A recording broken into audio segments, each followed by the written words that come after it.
Welcome back to Blacksheep Barbell Podcast. Today we have Nevin Hughes on the show. He is a former linebacker from Central Michigan University, a USS Strongman, and the owner of NevFit. He is also a youth football and health coach. Yeah, it's going to be cool talking to Nevin. A couple different things we can dive into: football, his coaching, and his experience with Strongman.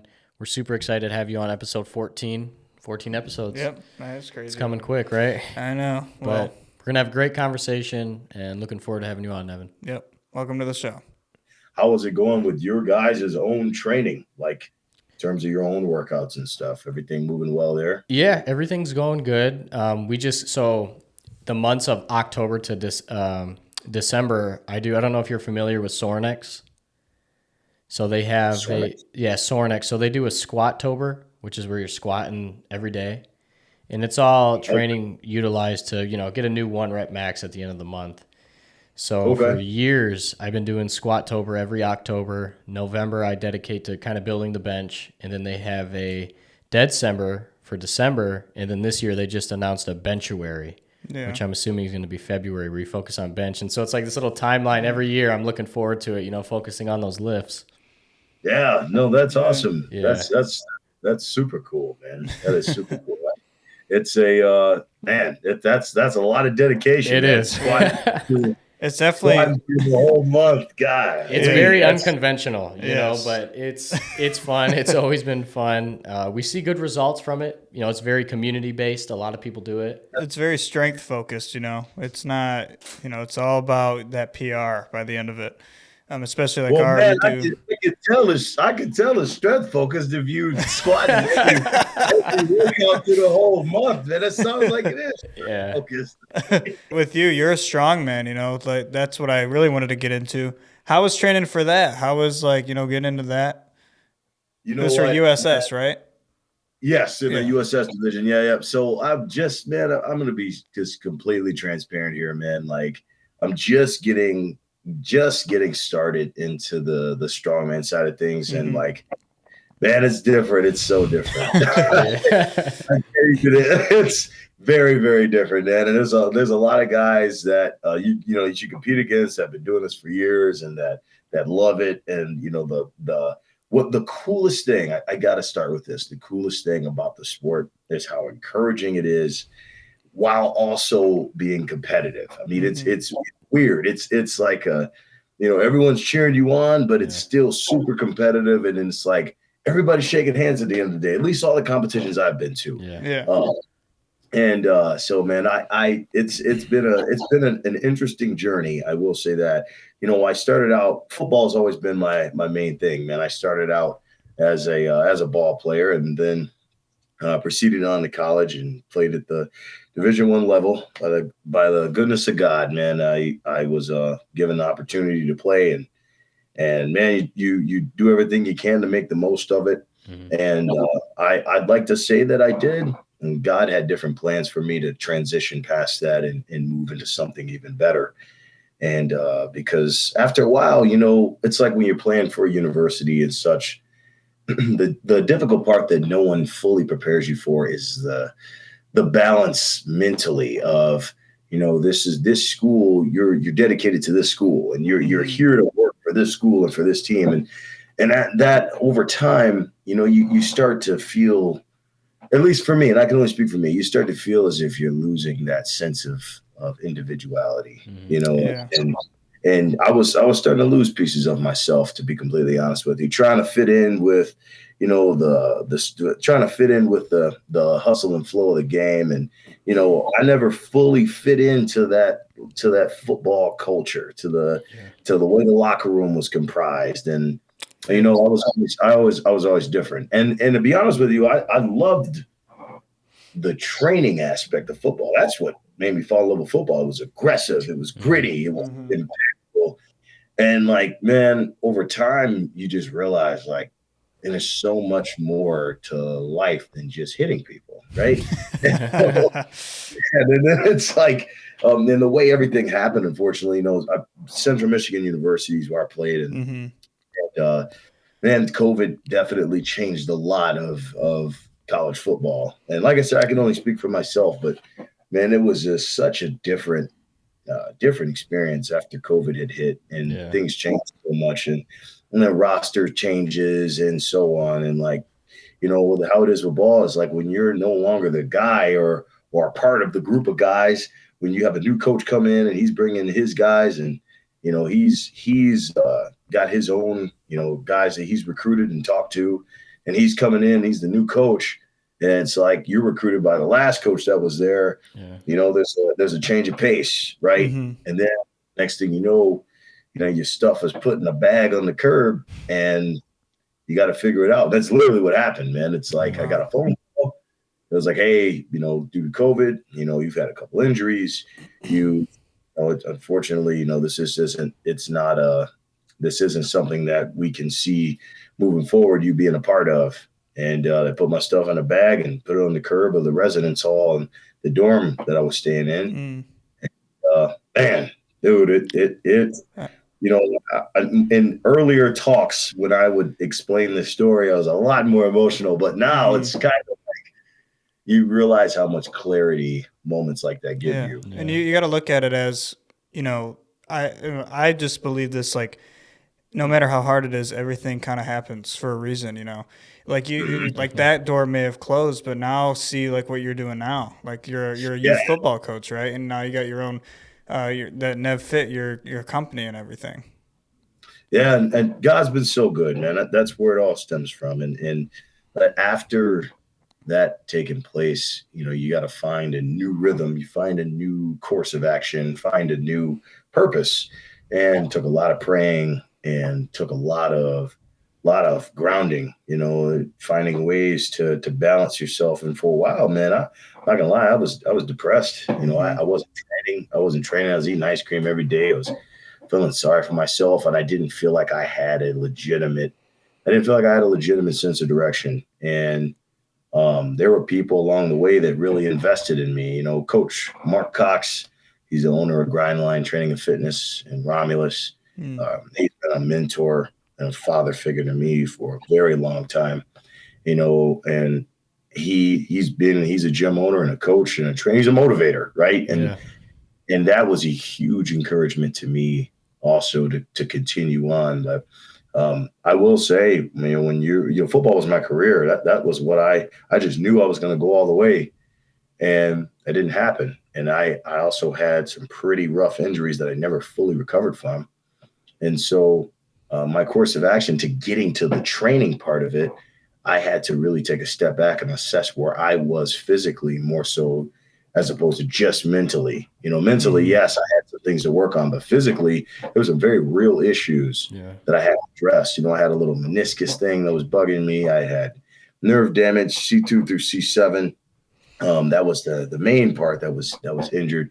I had done that in high school and then re-aggravated it in college. And it never truly went away. And, there's not enough. It doesn't seem like there's enough information out there about nerves to be able to know how to properly how to properly handle that.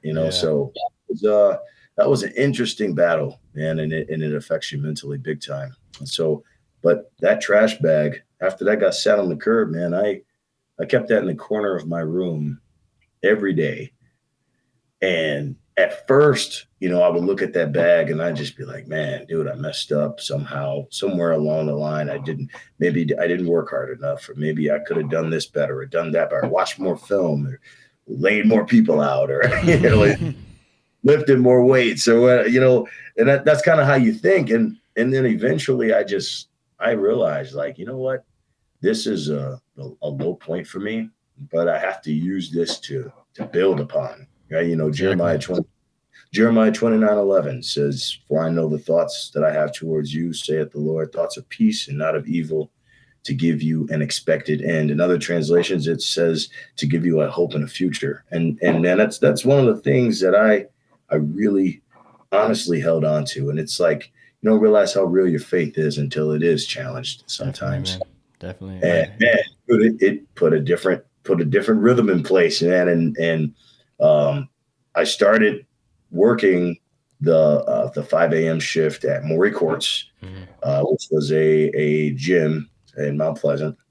And Miss Amy. She was my boss there, and she instilled a lot of wisdom, a lot of knowledge, and more than anything, a lot of encouragement too, as to where to get started with the business and such. And man, it's like having that early morning shift got me in the rhythm of waking up early again after slacking off from no longer playing ball. And then after I got in that rhythm, man, I knew I could get up early, I could work out, then go to work. And whenever I had a hard time getting up early in the morning, I would look at that bag and remember, hey, you got to go. It's time to go. And so, man, I'm not going to sit here and act like I've got it all figured out. And I'm, wake ups and work out like The Rock. And I love to make it seem like I got this perfect schedule and it's all perfect and I'm crushing it every day. Man, I got days, man. I wake up and I look at that alarm clock and I'm like, I hate you. I feel you, man. We all been there. But yeah, the biggest thing to answer your question now, finally, to answer your question quickly, the training difference, like, dude, football is all high intensity and explosive and powerful, right? And like, man, when you get to the strongman stuff, it is like your whole body has to be strong. Yeah. Like, dude, it's like with football, depending on your position. Like I was a linebacker, and I was always a bigger and stronger type of linebacker. But there's some positions where you don't have to bench press a whole lot, right? You could be the guy that you squat 405 as a running back, and you don't bench press a whole lot. And you can still shake and bake and make plays. Mm-hmm. You got guys that are all speed, and in the weight room, they're not really doing anything that turns heads, right? In this sport, what you do in the weight room must turn heads. Otherwise, it doesn't matter. And it's just different, man. Like, Coach Nick O'Hare is his name. He's a world's competitor. I mean, the dude he's a freak of nature. The guy, he's a great athlete. And he's who does my programming and stuff. And like, man, when he first sit and put it in that Excel sheet of what's included in each movement, I'm like, dude, some of these movements I've never seen supersetted with and then it's like, my workouts beforehand, and I'm sure you guys can relate to this, man. It was all volume, on as much size as possible, get a nice pump, especially on like the try and buy days and the shoulder days. You can walk around all yoked up and all that, right? I'm like, man, now you get into the strongman stuff, and it's like, man, the pumps are totally different. I may have days where I'm doing behind the neck presses, which I had never done before. And it's so different and so weird. And then the clean and press, how you have to do the continental clean, then flip, then switch, then press. Never done that before, man. I've never been a big deadlifter either. And deadlift is like a staple. Yeah, strongman, yeah, man. So like those types of things were a huge transition for me. But then there were also some strengths, like because there's a couple of events in the strongman that require a lot of athleticism. And having the speed and the footwork coordination and such, those movements you cruise through. Some of the more like full body stuff, a little bit easier for me. Like, I used to do a lot of Zercher squats. I'm sure you guys know what Zercher's the awkward hold. I used to do a lot of the Zercher squats, and now doing any type of like carry work, it's not that difficult. As it would be if I hadn't done those types of movements before. Overhead pressing is another big staple in strongman.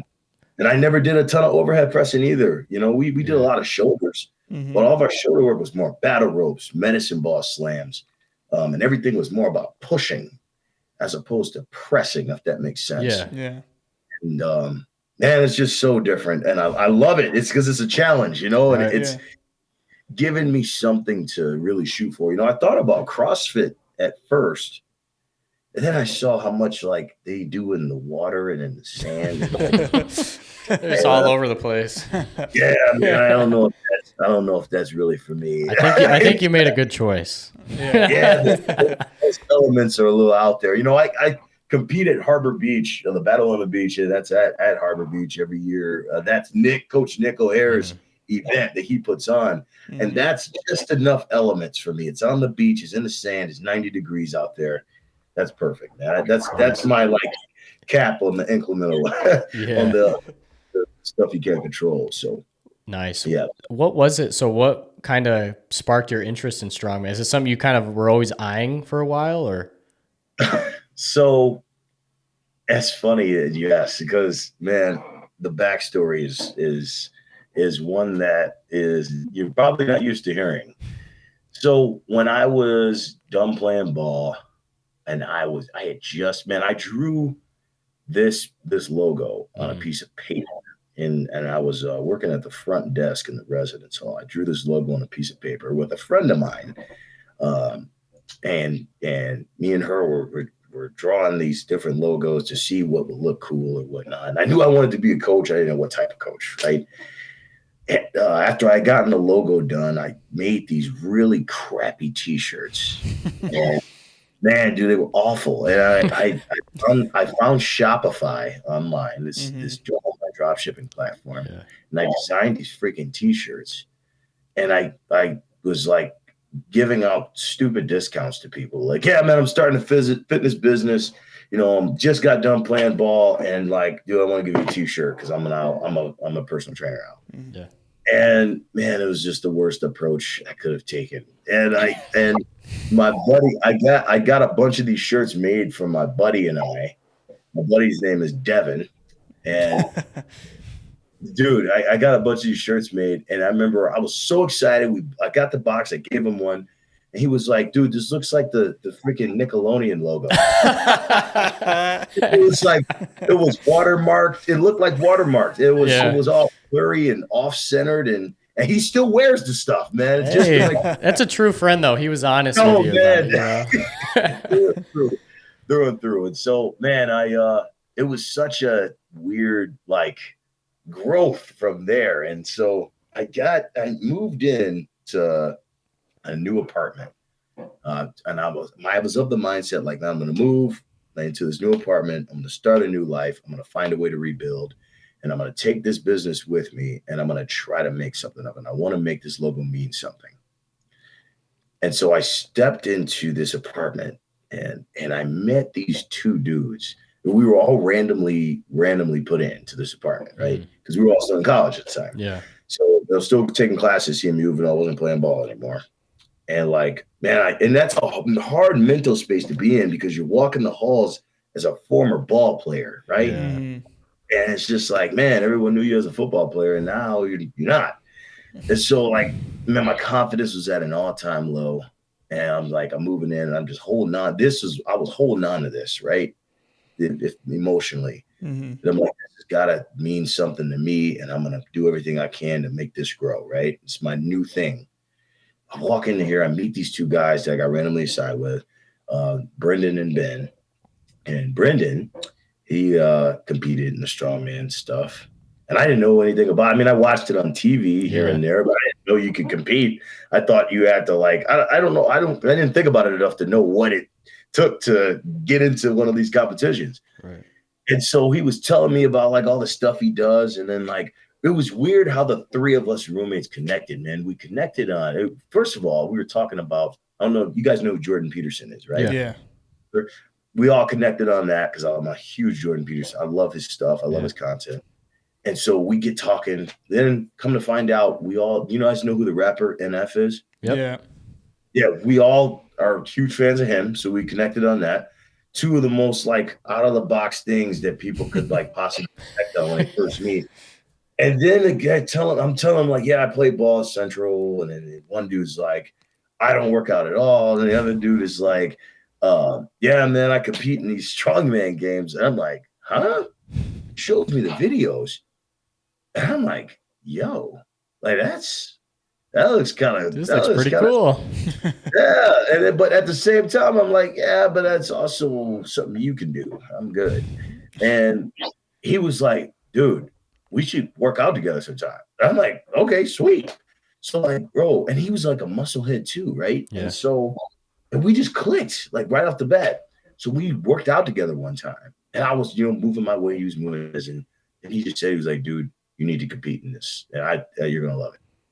And I'm like, yeah, I don't know, man. I don't know if I can. That's really for me. And he was like, no, bro, I'm telling you, you need to compete. You are gonna love it. And so I say, well, what the heck? Why not? Right.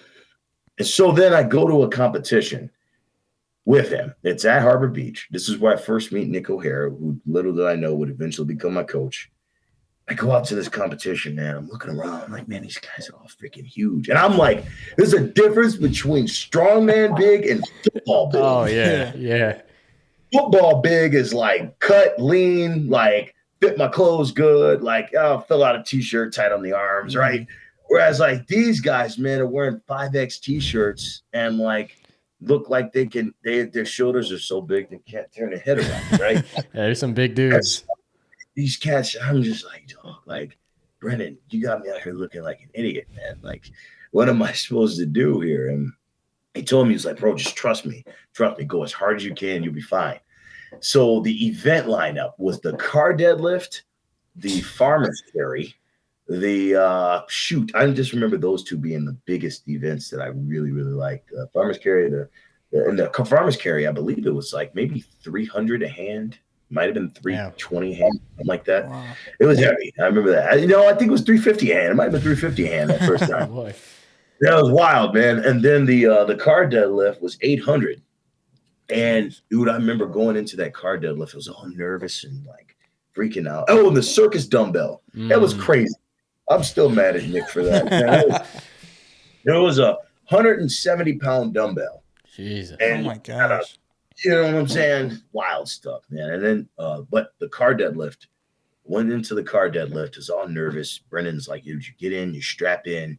He was like, go to that place and you just go, man, hard as you can.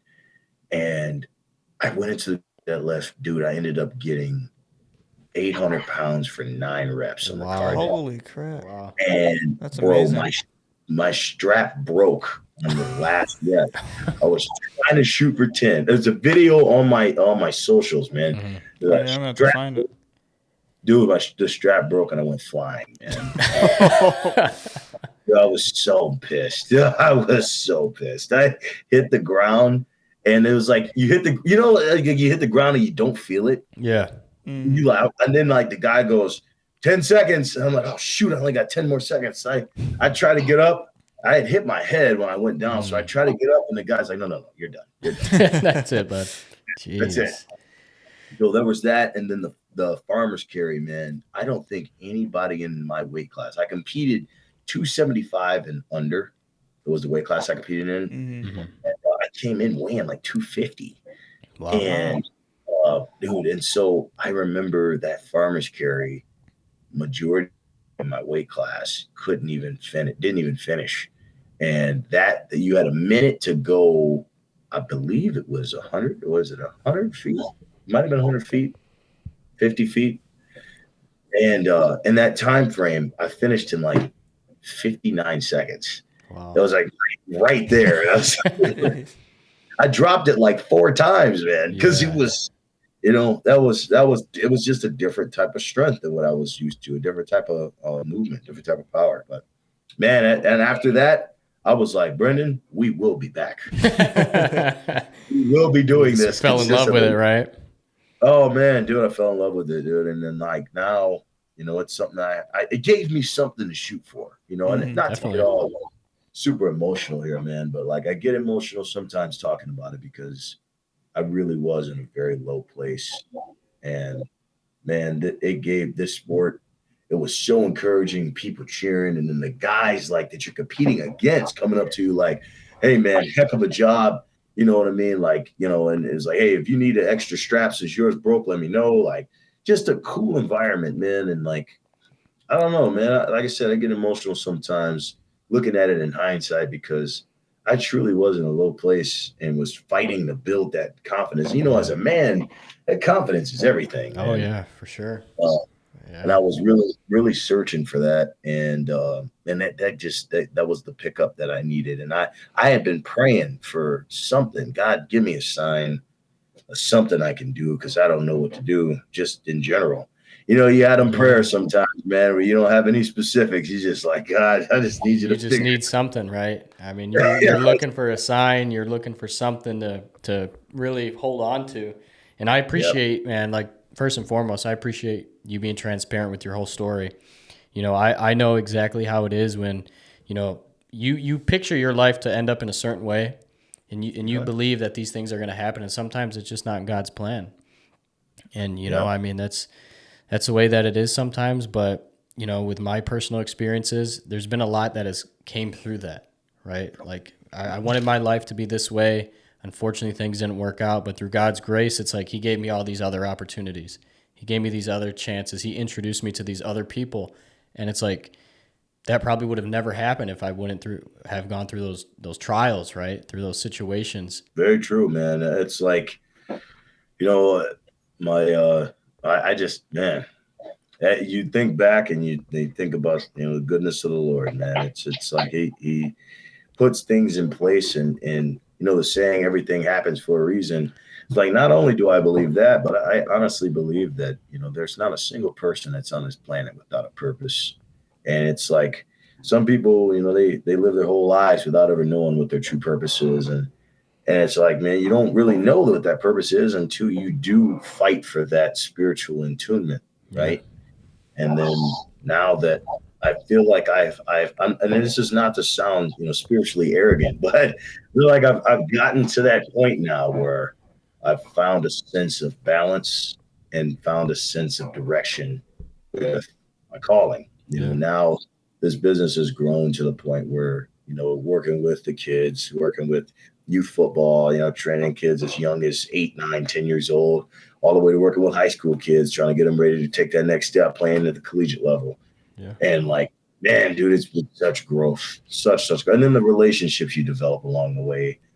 And man, and even your general fitness clients that you see, that you work with, those aren't just clients, man. They end up being your friends. They end up being people that you really look out for, and they look out for you. I got a guy that I work out, man, that brings me freaking venison jerky and venison sticks.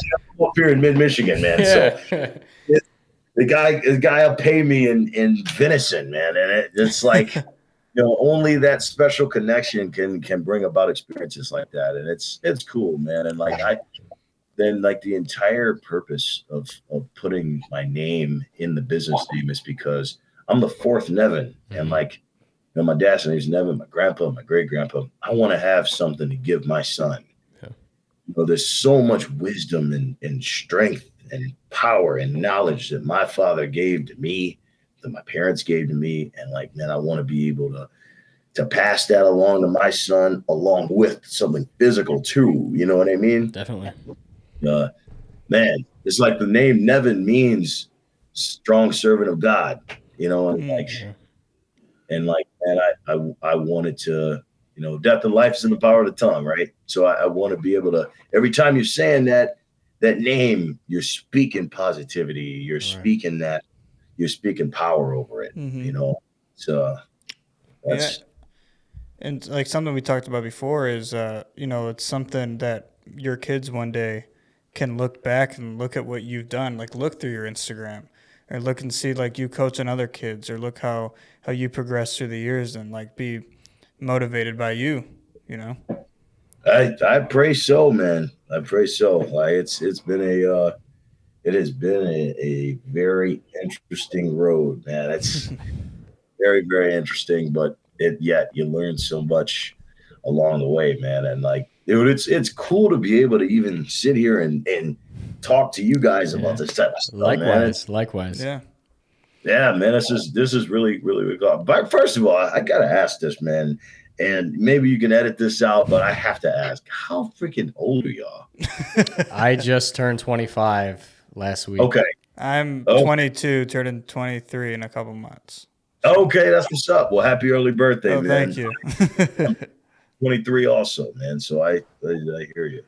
This whole vision, this thing with the podcast and everything, I feel like I can already tell right away your mindset, how it is. I think we have a very similar mindset in things, and correct me if I'm wrong, just being able to leave that impression, that positive impression on other people, right? Just seeing that change in somebody's mindset and their whole philosophy of life through your actions and your teachings in a way through fitness. And it doesn't just have to be fitness, just the words that you say to somebody, that encouragement that you can give them.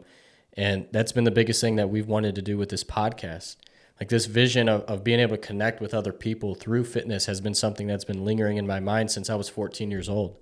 And it took many years to get to this point, right? My own trial and error through fitness and learning and being able to get comfortable to speak with people like this and just to kind of see where it is now. And then, like you said, just having this opportunity to connect with other people about a similar topic is just something so special.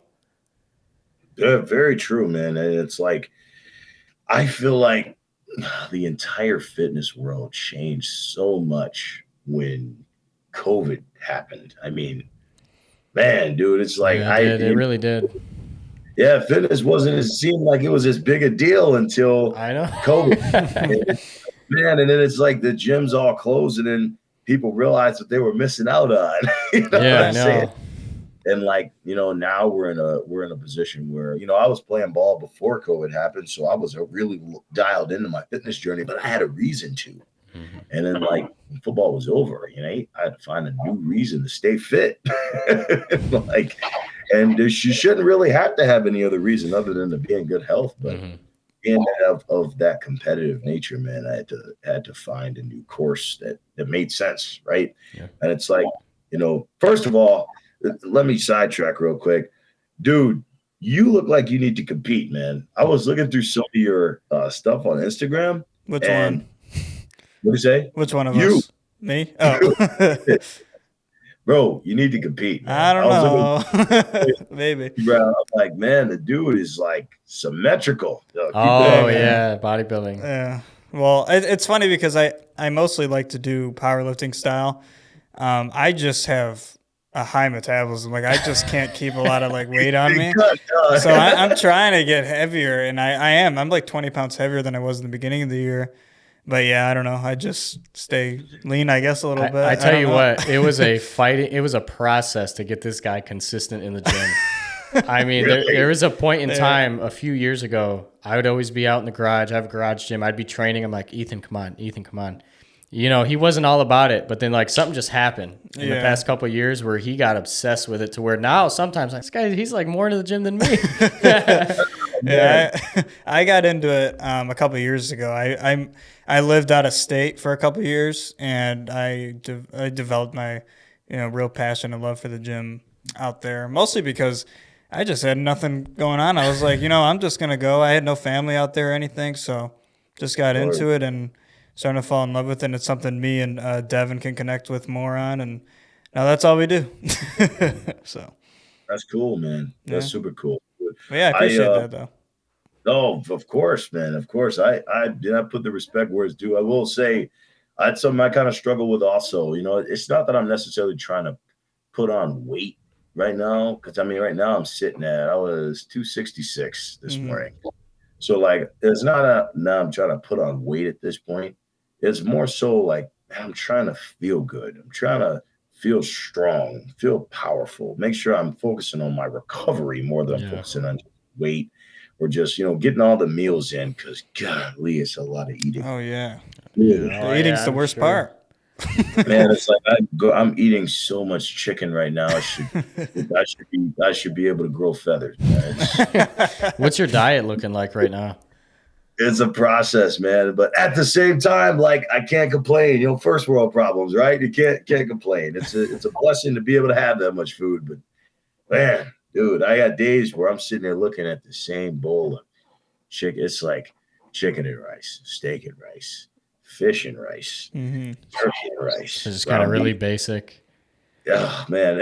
And I throw my broccoli in there too. The reason why it's so basic is because I'm so busy. Like, man, I don't have time to marinate steaks over here and then make my Alfredo sauce. And they're just, dude. It's just that white jasmine rice, dude. The same thing. We just get. I make a lot of ground. I buy like ground chicken sometimes, like ground chicken or just ground beef or ground turkey, and that'll one pack. I'll just have like half a pound in a rice cup, and then later in the day, half a pound in a rice cup. When I'm doing good on my diet, sometimes I'm not great on it, but yeah, that's mostly what mine is as well. Yeah, man, it's like that. Listen, man, I hit Aldi. I'll grab my Hmm. like packs of top sirloin steaks, get my ground beef, that or that grass fed ground beef. Yeah. I'll get the salmon, those big slabs of salmon, Hmm. and then hit Walmart and get that great value broccoli to come in that big Yeah. heat up in the microwave for 5 minutes, and that white jasmine rice, and that is all I need, man. Yeah. And you Yeah. just prep it out, 5 meals a day, 2 shakes. It keeps it simple, man. Because that's like being on the go all day, Oh, coaching yeah. the kid and coach training yourself, and then nutrition calls and my onboarding calls for the online platform. It's a grind, man, and I Yeah. love it. It's like that's just nothing but fuel. You Yeah. guys know Yeah. preaching to the choir. You don't Yeah. even taste it. Hell It's yeah. like, man, it's like every now and then us meatheads we'll throw in some barbecue sauce or some hot sauce there, but for the Yeah. most part, it's what it is. Yeah, Yeah. definitely. It is a challenge too when you're so busy because it is easy to slip up. I mean, you're so focused, especially I could only imagine with coaching and constantly doing stuff for other people. It's like you're kind of forgetting about yourself sometimes. Oh man, yes. Oh my goodness, yeah. And then like, if you got to cancel on somebody because you have a personal thing you got to take care of, Yeah. and then you want to fill them in, but the only availability you have is your training time, and then you take away your training slot to put them there, Right. then it's like, oh man, you're now missing training days. And it's Yeah. like I'm training 5 days a week, but they're so intense that I got days that I'm sore. And so Mhm. it's like I mix up my schedule, then I could be training on a day that I'm supposed to be recovering, and man, it could be all out of whack. Just gets all And over the it's like, place. dude, you got to fight to keep the balance. I mean, you'll see like my board behind me, man. That's all the time scheduling, Oh scheduling. wow. It's Yeah. but it's necessary, man. And you know what? When you keep that tight schedule, man, you're able to accomplish quite a bit, Mhm. And I'm grateful that my mom she really instilled that in me at a young age. You need to write things down. You need to schedule. Yeah, she constantly, man. You need to schedule. You need to write things down. You need to pay attention. You need Yeah. to, let your. Oh, that's what she used to always say. Let your yay be your yay, and let your nay be your nay. Do something, do it. Yeah. So then I try to stick to that as tightly as I can, man. And it proves to work well. So Yeah, it's a good thing to stay busy. I'm very old school when it comes to planning things out, writing stuff down, writing it on boards. I'm always writing, our workout of the day on a board. I'm oh yeah, old school, man. Like workout programs, I'll write them down on paper still. Ethan likes thank you. using his notes and stuff, but I'm like, man, I'm Yeah. old school. Give me a pen and paper. I want to write this down and flip through it and look at these pages. So that's how I retain too, because Coach Nick he puts everything in an Excel sheet, and man, I can't Mhm. just be on my phone in Yeah, the I'm the gym. same way. I'm the same That way. drives me nuts.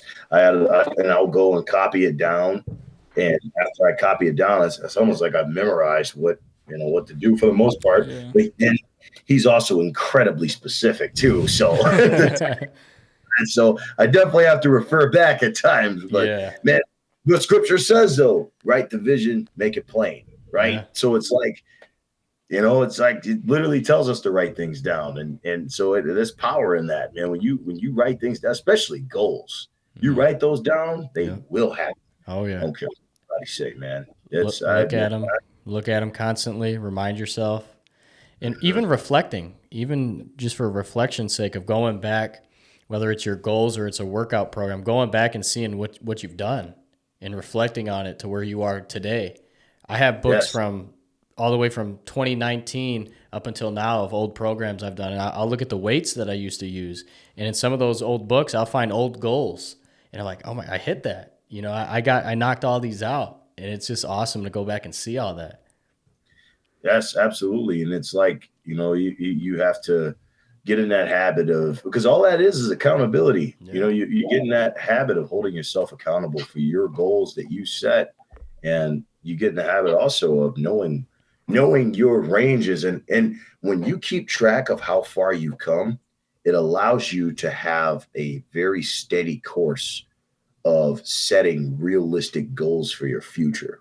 You know, there's a lot of people that when they go to set goals, they'll just set a goal. Like, hey, you know, let's say if I'm a guy that's benching, 135 right now, and let's say I can hit 135 for a handful of reps, right?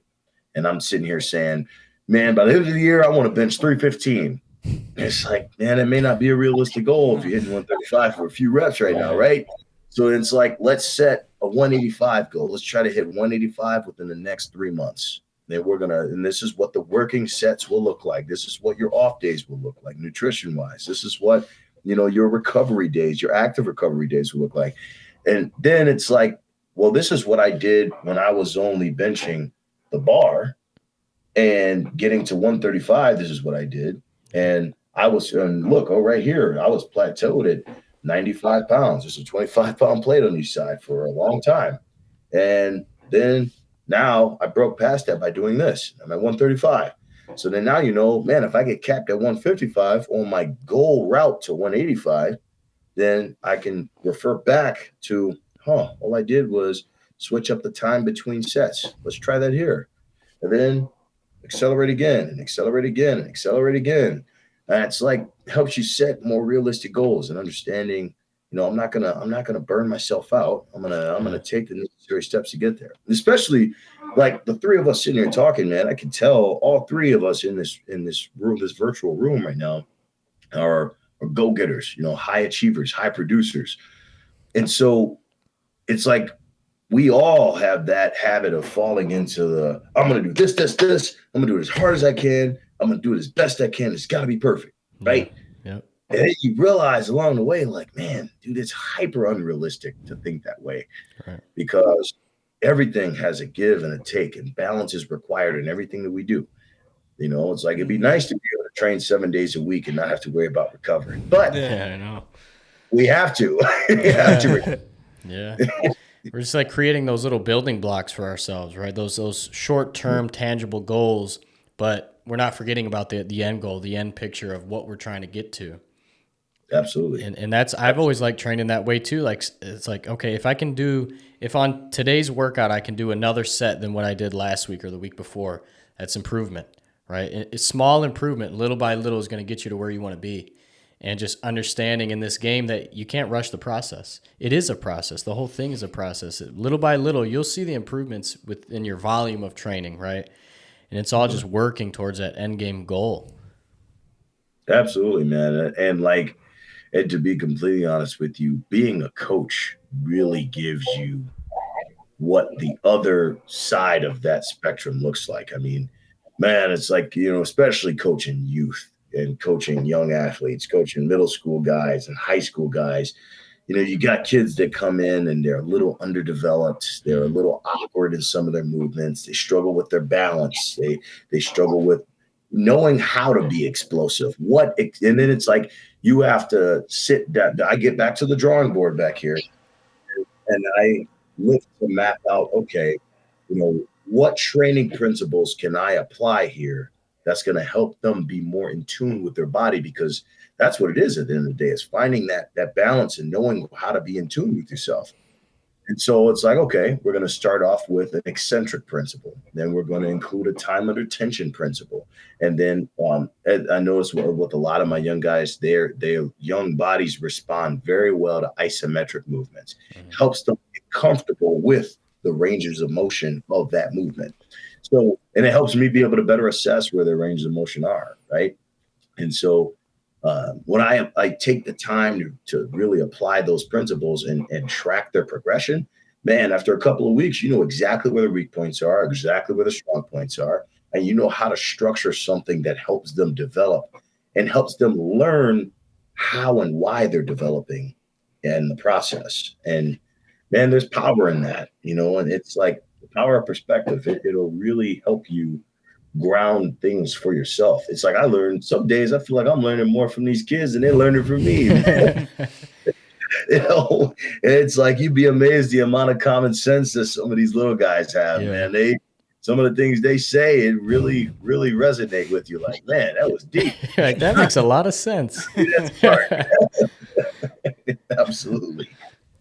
Absolutely. So it must be like really cool. Like I know your original plans. Like you wanted to be like a football player, like playing the NFL or something. I'm assuming, but now you get to actually coach people to become better players themselves. It's got to be still just as like satisfying, like just watching them grow and improve. It is, man. It's very enriching. You really learn a lot about. I look back at all the areas that I went wrong as a player, and instead of like, it's easy to sit back and be like, man, I could have done this differently. I could have done this differently. I could have done this differently. I now know, when I come across a kid, things to look for, right? It's just experience, and it allows you to be able to give them a level of intensity, but also knowing the things that you felt like cut you short as a player and knowing how to navigate that for them. Yeah. Like, for example, as a coach, and this is a more intense side of the conversation, but for example, name calling. I absolutely hated name calling as a player. I don't care what anybody says. Don't care about tough guy this, tough guy that. I don't like tough guys, and I definitely don't like name calling. Drives me nuts. So coaching my young guys, that's a staple of mine. I don't do the name calling out the name. I don't, swearing is another. It's just, it's not my coaching style. Mm-hmm. No, for it. And so because those are things that caused me to cringe as an athlete, now when I coach my young guys, I know exactly what approach to take to ensure that they don't get those feelings. You know what I'm saying? Yeah. Another would be the positive reinforcement. If a kid misses a tackle, you don't just snatch him out of the game. All right, get out of here. I told you to pay attention. That's not development. That's not encouragement. That's not, and I'm all about being a tough coach, but tough in terms of being intense for it to uphold a standard is totally different than just, bullying. Yeah. And I feel that something that gets lost in the sport of football. It's like it's such an aggressive sport and an intense sport. And it's like the sport beats these kids up enough. There's a level of emotional balance that a child must have in their early development.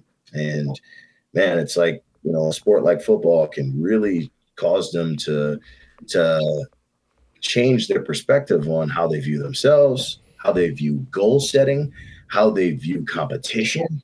And man, the way that their outlook on those specific topics can be critical to their growth as they grow into, especially the middle school age. I mean, that's the group I primarily work with. And man, and that age is so impressionable on those things. So, when you say like, it's got to be cool to see the other side of it, it is in the sense of, man, you really realize the weight of the responsibility and being a coach, being a mentor, especially when you're the coach that was a former player.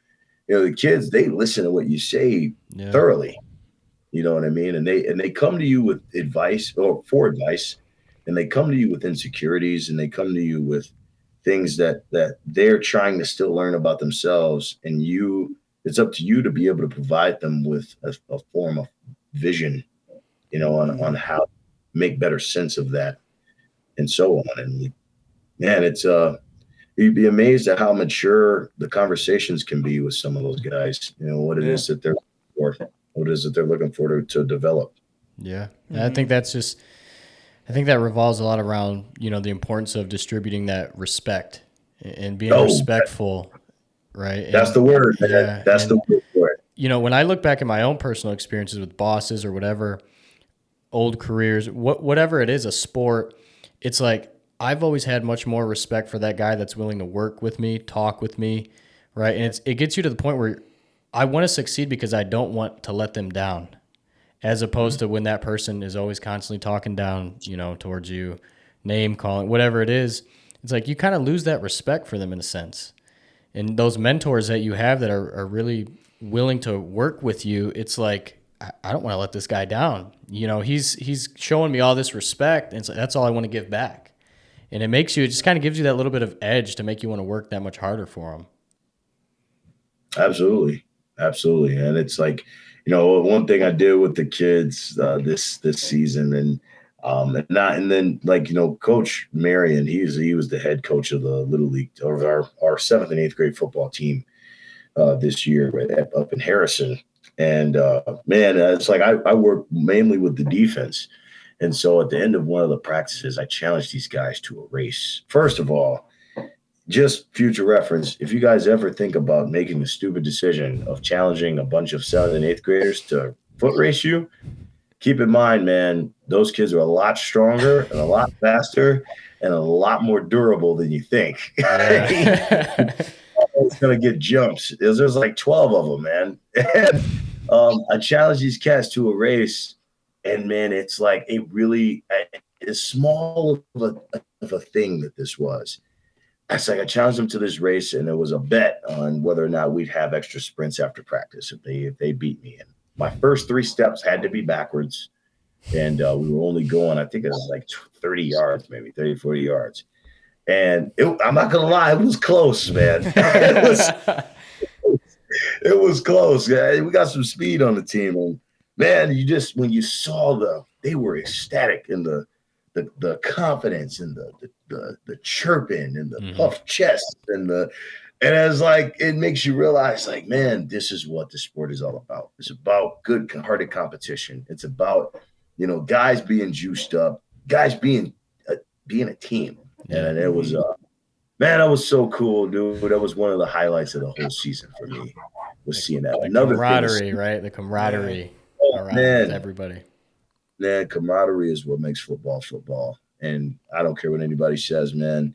When you're out there in the helmet and shoulder pads and you're having a good time with your friends, there's nothing better than that. And as a coach, you want to be able to facilitate that as much as possible and find a way to integrate the football principles and the life skill principles through that. Because if you can successfully do that at that level as a coach, man, the kids not only will be hooked on the sport, but they become better young men as a result.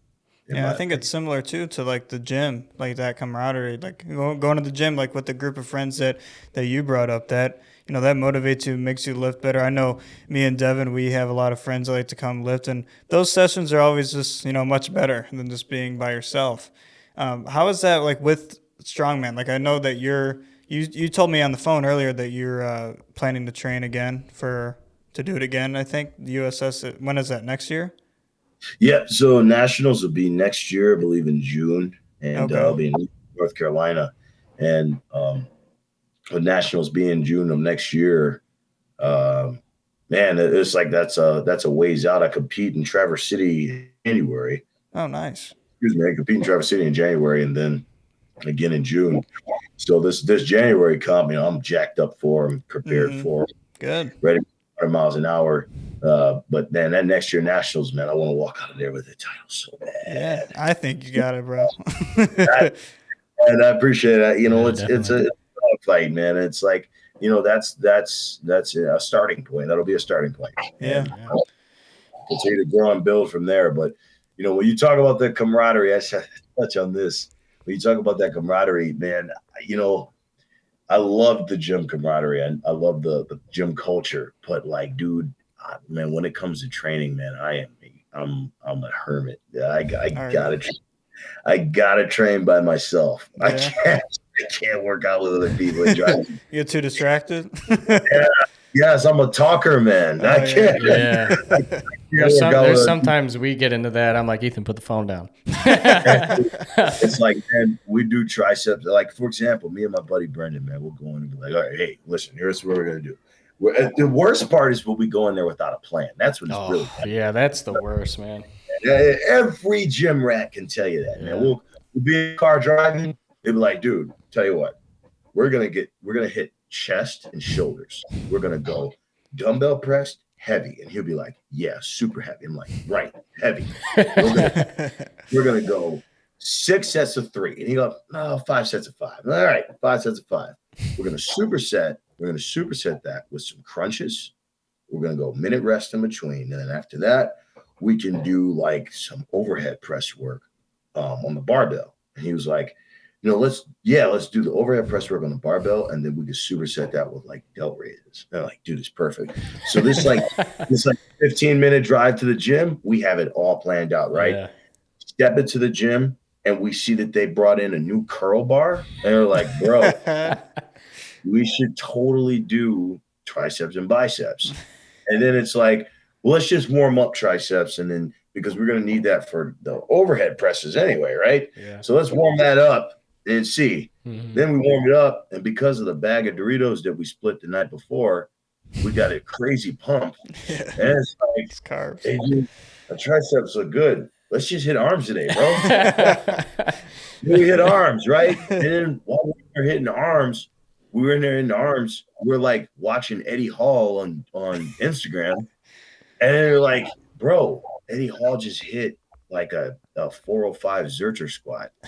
And then it's like, I'm going to try to hit 315 on Zercher. You're just all over. Like, Oh my god. it's like a totally different movement, man. And then it's like, hey, you remember that 200-pound sandbag that we tried to toss to each other yesterday? Let's see if we can toss it to each other and catch it today. And sandbag, and then we'll try to muscle that around. And it's like, thank God we're the only people in the gym. Yeah, because we'd have been kicked out by now. That like, reminds when me. I say I have to train by myself to get things done, I absolutely have to. Yeah. That reminds me the of the other meme. You go in and you're about to do legs, and you see an empty bench press, and you're like, There it is. There it is. It is, right. Dude, real quick, man. Last story, I promise. Man, it was at Brennan's house, and he has a couple of weights at his house, and we were out there in the driveway, and he has an axle bar, and he has some farmer's handles, and he has a keg, and we were out there. We were like, hey, we're gonna be 45 minutes, just a quick one, in and out, right? We get out there, we get moving around. We were out there for like 2.5 hours. oh yeah. Mosquitoes lighting us up. We got. Do you guys know who The Score is? They're a band. The Score. No, I'm not too I'm not familiar. familiar. We had them on. That's like one of our favorite music players. Had them on blast. Yeah. And we're out there. It's pitch black. Mosquitoes are out, and we got music banging, and we're carrying kegs up and down the driveway. After 2.5 hours. That's like, man, I have too much fun with it, man. Yeah, so like, that's. I gotta train by myself for some discipline, you know. Yeah. I got some stories with that too. Like when you are training, it's fun training with people. It's fun, Absolutely. but when you're training by yourself, you're more focused, right? Mm-hmm. You got the plan in front of you. I said the story is a funny story. I said on a previous podcast, me and my buddy Caleb, we used to do all those months together, the Squat-tober, Bench-Fember, Dead-Sember. This was Dead-Sember PR day in 2020. So it was the night prior. We were supposed to do the PR the next day. So we're eating a bunch of food, right? We're fueling up, and we were watching Rocky. I don't remember which one it was, but it's like 2 a.m. We're watching Rocky. And we look at each other, the movie's over, and we're like, let's go out back and PR right now. It's like 2 a.m. and he's like, I'm kind of expecting him to be like, nah, that's stupid. He's like, let's do it. And so we go out, and we're like, I don't know how we found ourselves here, but I'm strapping up. We're deadlifting. It's 2:30 in the morning. Listen, man, Rocky will make you do that, okay? Wow, remember that first time seeing Rocky? I was like 16, man. It was my first time seeing Rocky, and I went and cracked some raw eggs into a glass and drank them because I wanted to do Rocky. I was like, dude, this is protein. I'm gonna be Rocky. It's cheaper than the protein shake. Yeah. And I threw up. I was like, Oh man. absolutely, man. So that's hilarious, though. A 2 a.m. PR, man. Yeah. Just those funny stories, man, of having that influence. Like, I'm looking at him, I'm like, I'm gonna bring up the idea. I hope, and I know he's gonna say it's a bad idea. But then he's like, yeah, let's do it. Yeah, it's just affirmation right there. I got no choice now. I brought the idea up. Exactly. It's like you don't want to be the guy that's like, no, never mind. Yeah. You already brought it up. No, Yeah. I hear you. Dude, that's awesome, man. I love that, you guys also are of that same mindset where you love training and you love the the accomplished feeling that comes with it. And like, Mm-hmm. man, it's been a staple for me in my life for a very long time. And Coach Mark Cox, he's who really introduced me to weights. And like as a kid, whenever I got in trouble, my dad used to make me do push-ups, man, nonstop. And I'm grateful for it now, man, because you all know that push-ups are the building blocks to a good bench press, right? Yeah. And man, and then Coach Cox, he introduced me to the weight room, and he really taught me everything I know: training, fitness, taught me how to be a coach, and then now, having the strongman coach with Coach O'Hare, Nick O'Hare, it's you really get a well-rounded investment from everyone, and it develops you into a well-rounded person, well-rounded athlete, well-rounded coach. And man, it's just all in all, man. It's even just talking about it on this podcast here. It's a reminder of how blessed I am and how grateful too. It's a privilege to be able to have the access to weight equipment that we do, and be able to invest in ourselves and invest in our health and in our bodies. And there's a lot of things. It's something that I think a lot of people take for granted, honestly. Oh, yeah, definitely. It's looking back at it and seeing how much you can develop as a person through physical training. Physically, mentally, just putting yourself through those workouts and seeing how much you can improve on every aspect of life, every aspect of yourself. And a lot of people look at it like, oh, you guys are so obsessed with the gym, or it's just the gym, you're just lifting weights, you're a meathead. It's like, it's much more than that. It is. Yeah. It is. It's mental grounding for some. It's like, man, I have days where I head into the gym and I'm looking at my schedule like, golly, man, I'm back to back today. And, I got calls to take care of, emails, and man, it's like, you know what? I'm going to go in here, I'm going to toss these headphones in, and I'm going to leave all of my worries, my stresses, my fears, my anxieties, all of it. I'm going to leave it on that bar, and that's that. When Absolutely. I walk here, it's go time. But it's like, that's the grounding, right? That's where, it's great, man. I've had the craziest revelations even while I'm in the gym. Like, some of the best conversations I've had with God are in the gym, to be honest with you. And it's different for everybody. We all know that, but that's me, man. It's peace. Definitely, it's peace. It is peace, and I'm grateful for it, man. And I look forward to the day that I do have a garage gym, man. That's the investment one can make. That little spot right there, that little garage gym, I can easily say has saved my life and has gotten me through so many dark times, and going through some hard stuff, stress, and just going out there. You pop the light on, play some music, and for that next hour or two, like you said, you're leaving everything on the bar. Right? It's just me and it's these weights, and I'm going to do as much as I can to push myself, and I'm going to walk out of this a better, stronger person, physically, mentally, and just putting all that energy, right? All that dark energy, you could say, of everything you're going through, instead of finding negative outlets, you're putting it into the gym. You're putting it into something it's just simply rewarding for you. You're getting nothing but positive feedback from what you're doing. It's to better you. And I really like what you said about you're coming in there and you're leaving out a stronger person. And that's so true. You're a stronger person mentally, stronger person physically, because, man, the gym takes discipline. And when you not only are using it as a point of discipline, but also using it as a point of release, that can be a very difficult scale to uphold in terms of balance, right?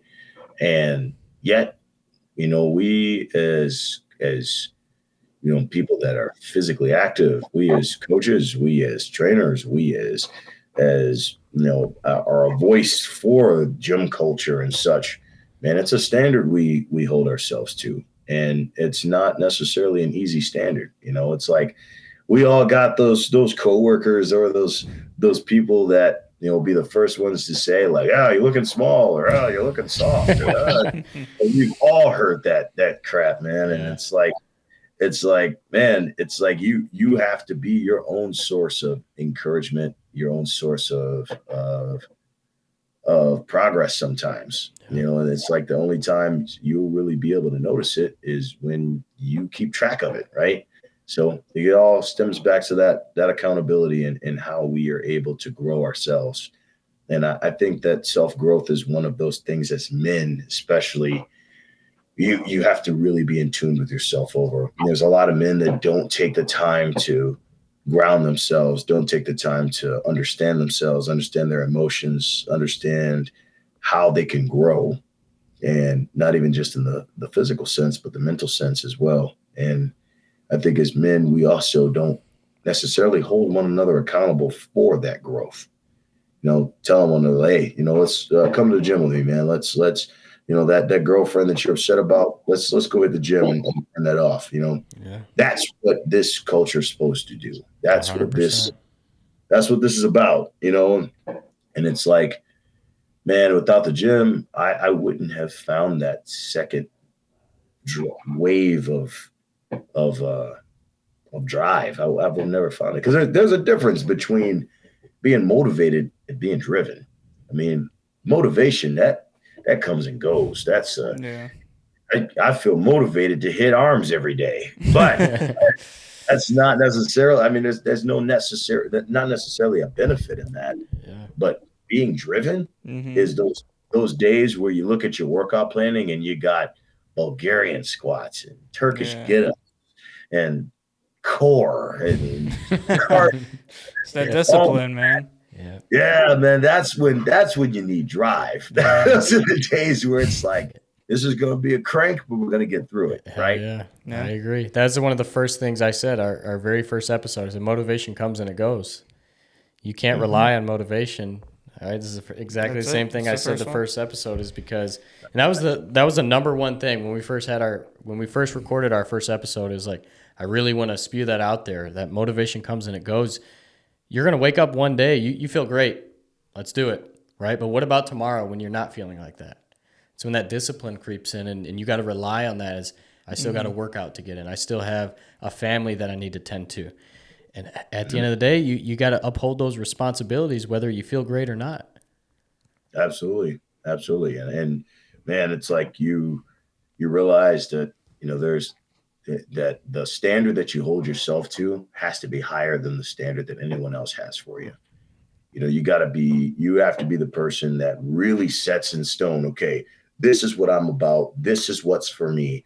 This is how I'm going to become a better person. Now let's go do it. Yeah. And then the more you make that conscious decision to be disciplined, that's what being driven is all about. It's like putting the building blocks in place for you to have a foundation. And it's doing that every day. So Ray Lewis said, success is small things done well, day in and day out. And like, we do that the best we can, and none of us are perfect, man. Like I said, we've said this before. I have days where I do not feel like getting up, and I for doggone sure don't feel like going in the gym and doing deadlifts. I hate deadlifts.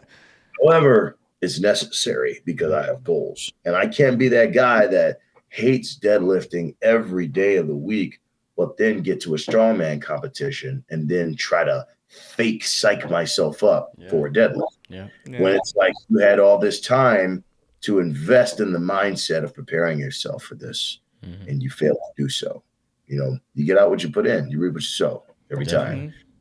And like, man, it's like, dude, you realize, like, that motivation comes and goes, but drive truly is a choice, and it's a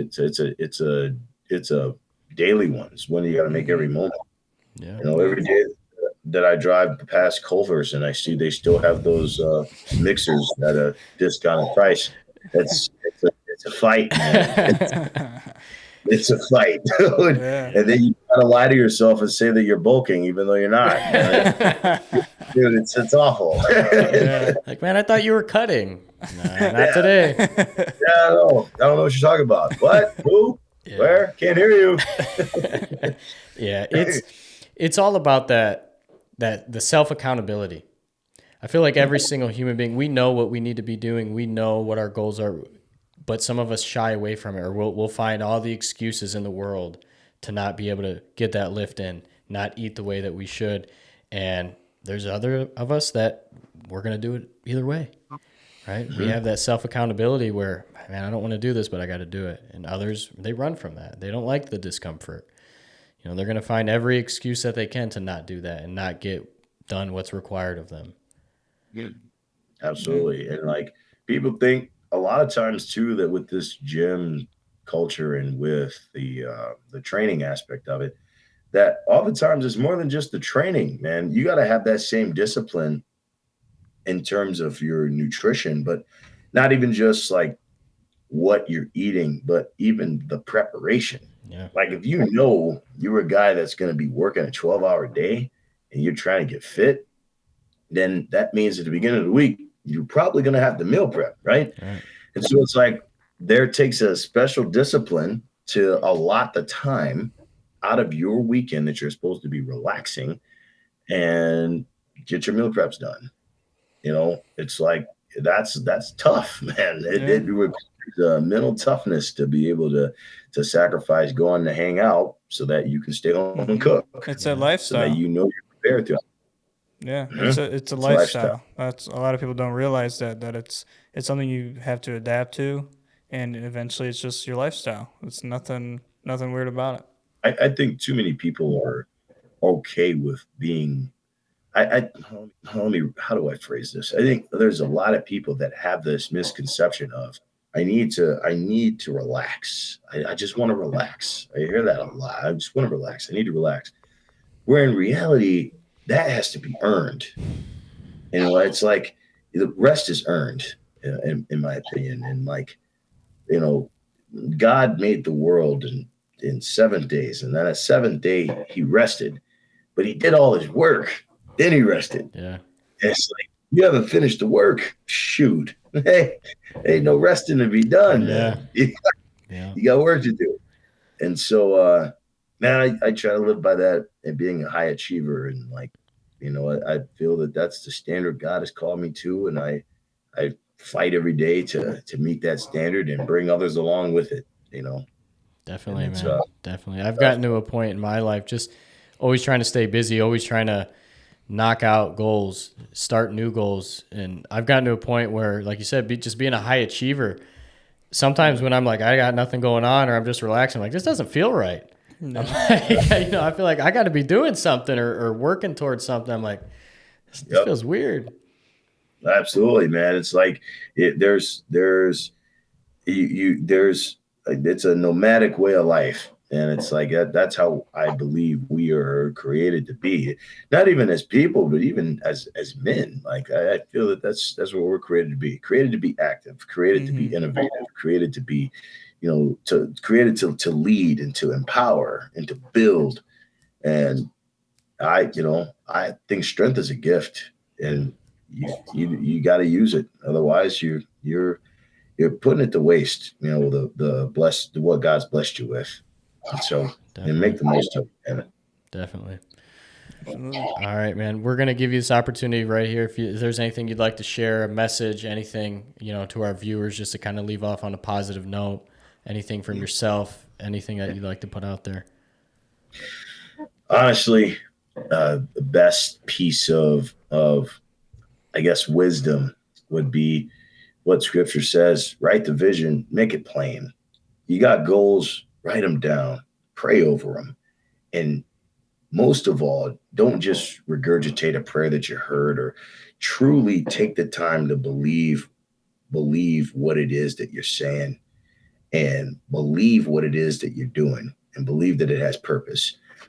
And the more that you're able to ground yourself in that purpose and take pride in the process to reaching that goal, that's where you find that true sense of peace. And this is for me. This is what I'm going to do. And this is how I'm going to do it. And then be consistent with that mindset.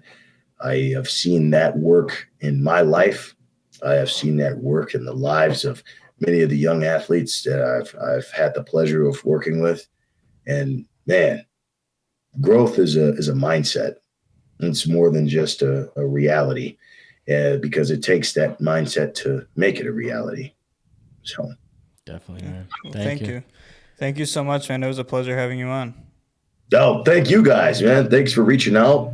Thank you for the opportunity. This was really cool. So big respect, big love to you guys, man. Keep it going, man. This is awesome. Thank you. Keep having these conversations, because one, they're needed. Two, it's a voice that's heard but not necessarily listened to in this gym culture. Mm-hmm. So, big respect to you guys. Big love, man. Likewise, man. Thank We you, appreciate you.